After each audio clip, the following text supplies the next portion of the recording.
Hello everyone, this is your AIML consultant Shaunak from Indomitable Tech, and I returned with another notebook number 2, classification. So this time we'll be looking at classification. First one was about regression, second one about classification. So the ML flow will be the same. Step 1, import libraries. Step 2, read data. Then step 3, clean data. In clean we will remove duplicates, check for missing values. So either we will remove or we will impute means filling the missing values. Then we will check with outliers and then check correlations. Then step 4 will include feature engineering. Step 5, confirm features and target. So features are independent, so basically out of x and y. So features is x, which is independent variables, and target is the dependent variable, that is target is y based upon x. Then we will see train test split, that we will split our dataset into train and test, then standardize, normalize the data, and then finally train our model and evaluate the model. For this purpose we will be taking a look at this health dataset. So it is available on Kaggle, the link is provided here. So we will be building our classification model on this hypertension dataset. So if you refer to the information over here, categorical columns are sex, CP, FBS, REST, ECG, exang, slope, CA, thal. Numerical includes age, trust, BPS, coal, thalach, old peak, and dependent variable is the target. Now let us start building our model, but before building our model we need to clean the dataset and process it. So import libraries. So import pandas as PD, because we will be using it to read the data into our data frame. For train test split, from sklearn dot model selection, import train test split. For data processing, from sklearn dot preprocessing, import train test split. For training the model, since this is classification, let us go with from sklearn dot ensemble, import, let's go with randomforest classifier. From sklearn dot svm is support vector machine. From svm we will import svc, support vector classifier. Then let's take knn. From sklearn dot neighbors, import knearestneighbors classifier. And for model evaluation, from sklearn dot metrics, import classification report and accuracy score.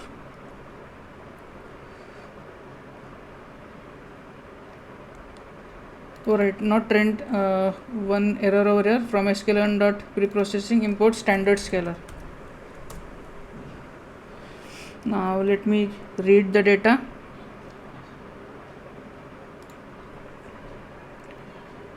Raw data frame equal to pd dot read csv, hypertension, the name of the file is hypertension data dot csv.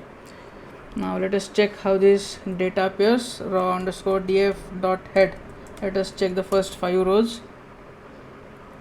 So age, sex, CP, all these columns, and target is the variable which we want to predict. And let us see the shape of the dataset. Raw df dot shape.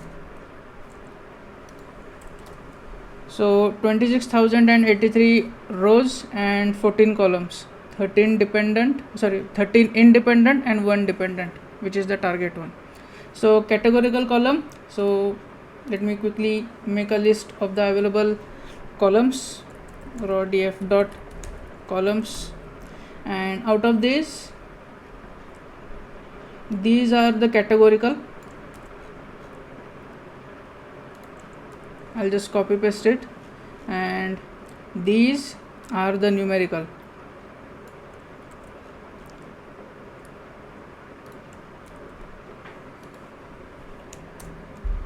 So I have prepared a list of categorical and numerical columns. So let us check for missing values. Before that, let us remove duplicates and then check for missing values. Raw df dot drop duplicates in place equal to true. So this will remove any duplicate entry, and let us now check for missing values. Is na dot sum. So if we see, all columns are okay, all columns except for this sex column. So sex columns has 25 missing values.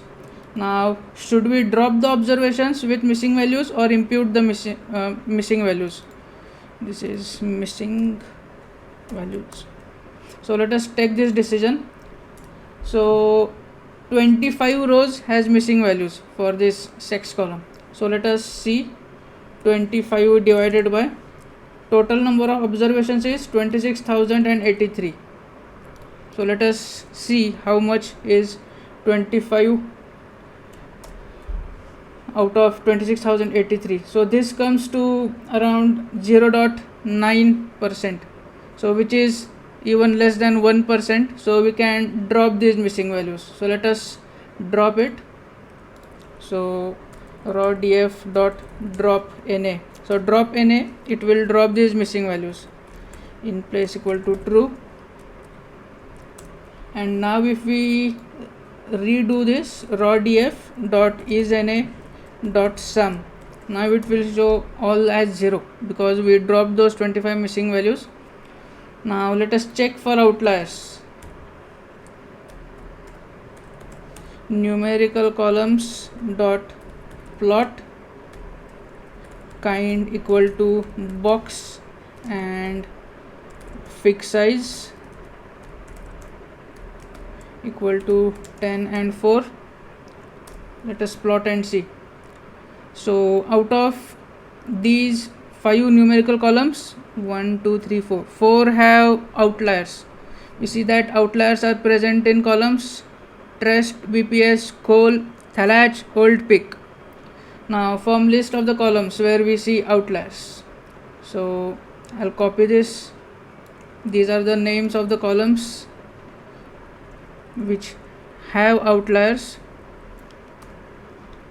and then I'll prepare this outlier data frame. I'll tell why I'm preparing this outlier data frame, that is just to replace these missing values. Sorry, not the missing values, that is just to deal with these outlier values. So let us create a function. So what we will do, how we will deal with these outliers is, if the value is greater than the maximum permissible value, we will replace that outlier value with the maximum permissible value. If the value is less than the permissible value, then we will replace it with the minimum permissible value. And if the value is between minimum and maximum permissible value, then we will keep the value as it is. So let us calculate these permissible values, minimum and maximum. So q1 equal to outlier df. So to calculate this q1 and q3, that is the quartile. q1 is quartile at 25% and q3 is quartile at 75%. Interquartile range is difference between q3 and q1. So to calculate these values, I have created this different data frame just for our ease. Outlier df. So quantile dot 25. So this will be our q1, then q3. Outlier df dot quantile 0.75, and then interquartile range IQR equal to q3 minus q1. And to form maximum and minimum value, so min val and max val, we have this formula. So for minimum val it is q1 minus 1.5 times IQR, and for maximum it is q3 plus 1.5 times IQR. So now that we have this minimum and maximum value, let us create a function which deals with the values.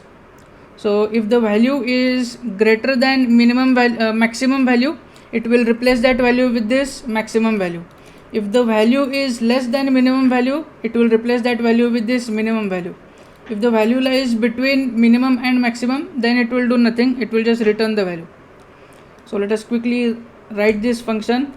If value is greater than max val, return max val. If value is less than minimum val,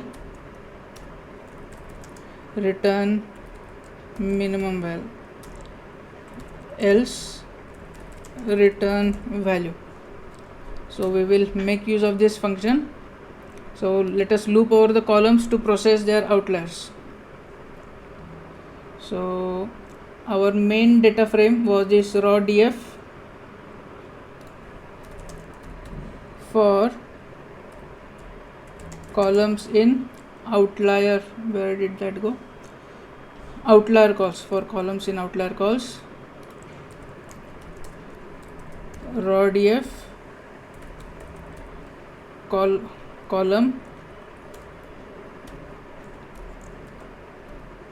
equal to raw df column dot map, and here we will apply this function lambda value, where we will pass in the value over here, value, and then minimum val, and then minimum val for this particular column, so we will pass it as the key, and then maximum val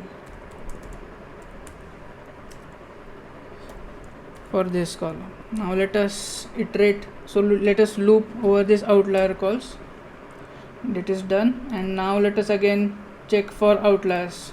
So raw df dot numerical columns dot plot, kind as box because it is a box plot, and then fixed size as 10 and 4. And now if you see, the outliers have disappeared because we have replaced these outliers with permissible maximum or minimum values. Now proceeding on to check the correlations. So raw df dot cor, so this will give us correlations. So this, ignore the diagonal values because the correlation with itself for a column will be always 1. However, for other values we just have to check whether these values are near 1.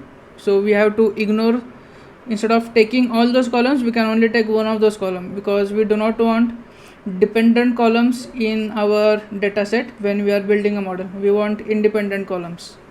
So all these seem to be okay. So let us proceed. Let us form features and target. So raw df dot columns, except for this target, everything else comes under our features. So I'll put it in features, and then only this target is our target. So we have created this table, features and target. Now train test split. So using train test split, train x, train, so test x, then train y and test y equal to train test split, because train test split always use a tuple of train x, test x and train y, test y. So let us give the feature column, the features, which is raw df, and in that features, raw df features. This is our X, then raw df target. This is our target because I'm hitting shift plus tab to see all the parameters, just so I'll be able to tell you why I'm putting it in this format. So if you see over here, you have to give an array will be X and Y. So X will be features, Y will be target, then test size, train size you can define, random state you can define. So I'm going to define the test size now. Test size 0.2, then random state 42. Then see the shape of the train and test data. So let us do that. I am hitting control, so I am able to click at different cursor areas, dot shape. So if you see, our train features has a size of 2846 rows and 13 columns, and test features has 5212 rows and 13 columns. Now let us normalize the data. So we will scale our data. Scalar equal to standard. Normalization means you convert the numerical data in between 0 and 1, or between -0 and 1. Sorry, -1 and 0. There is never a thing like +0 or -0. It is either between 0 and 1 or -1 and 0. So standard scalar, and for train X it is scalar dot fit transform train X, since we are fitting it for train X and then transforming the data. And for test X it will be only scalar dot transform, not fit underscore transform, only transform for test, because the values for scalar object we will be setting those values as per our training data, not the test data. So we have our train. And okay, one more information which I would like to tell. This scaling that we are doing, it should be only for the numerical columns.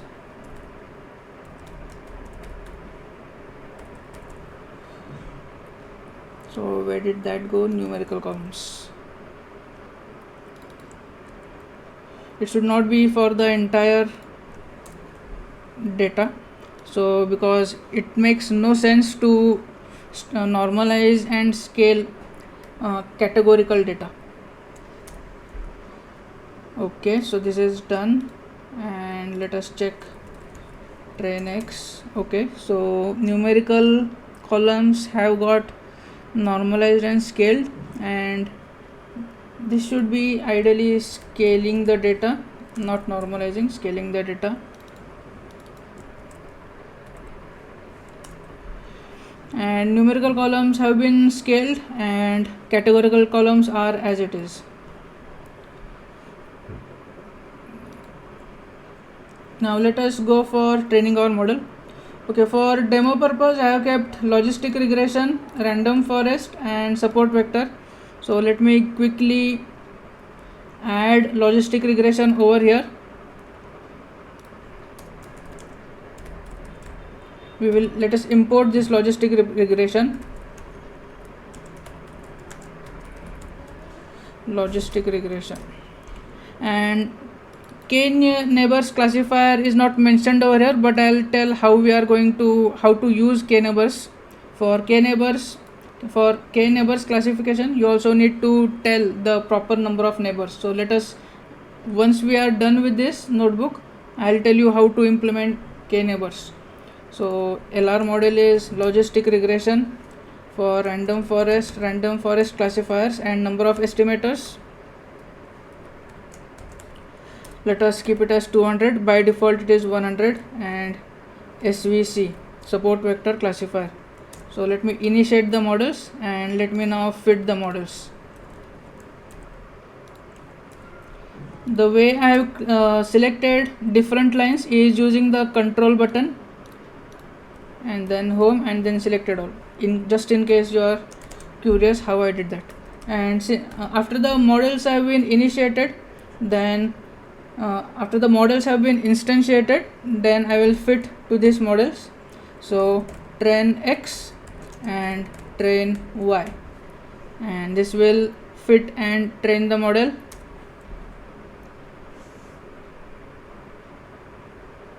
It will take some time, so let us be patient and wait for it. Okay, the fitting is done. We did not have a lot of data, so that's why it took relatively less time. And now let us predict.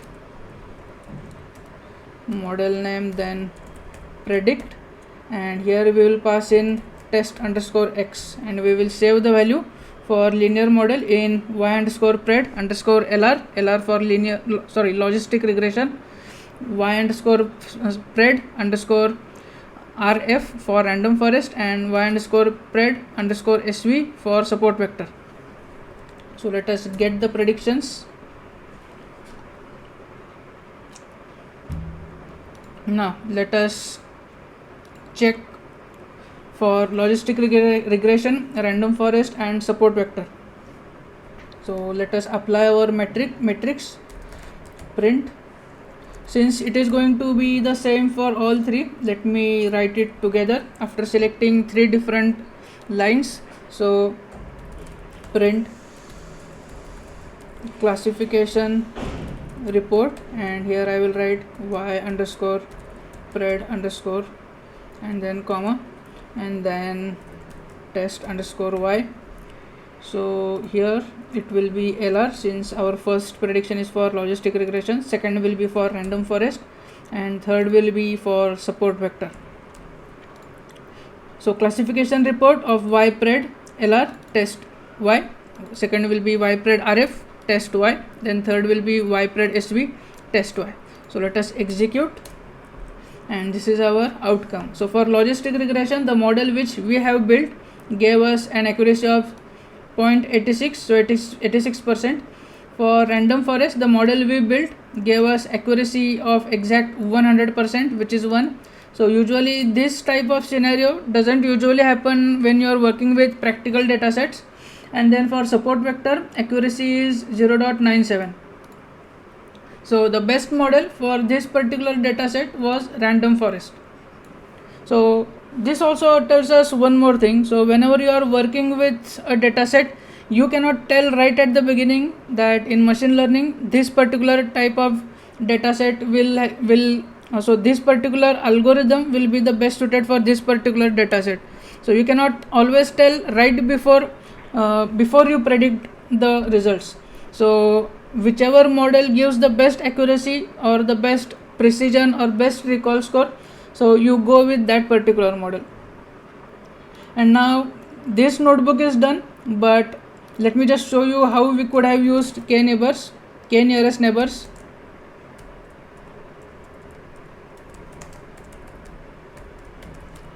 Let me just add here additional k nearest neighbors. So here let me quickly create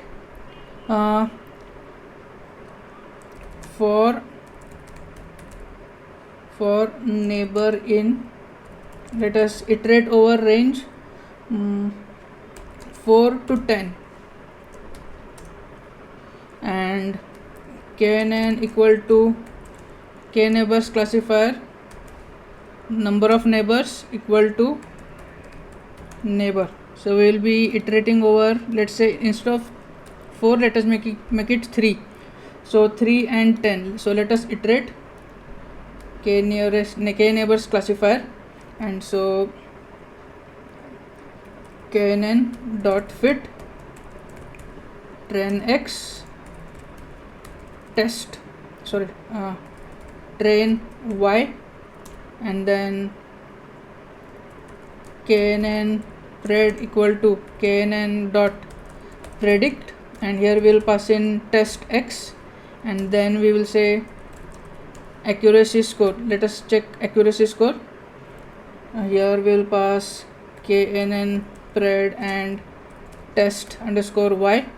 Let us calculate accuracy, and then let us print out the accuracy. Print, and print it inside f string. So first I will say neighbors,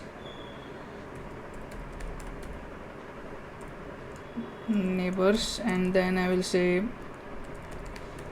so we will see for this particular number of neighbors we will get accuracy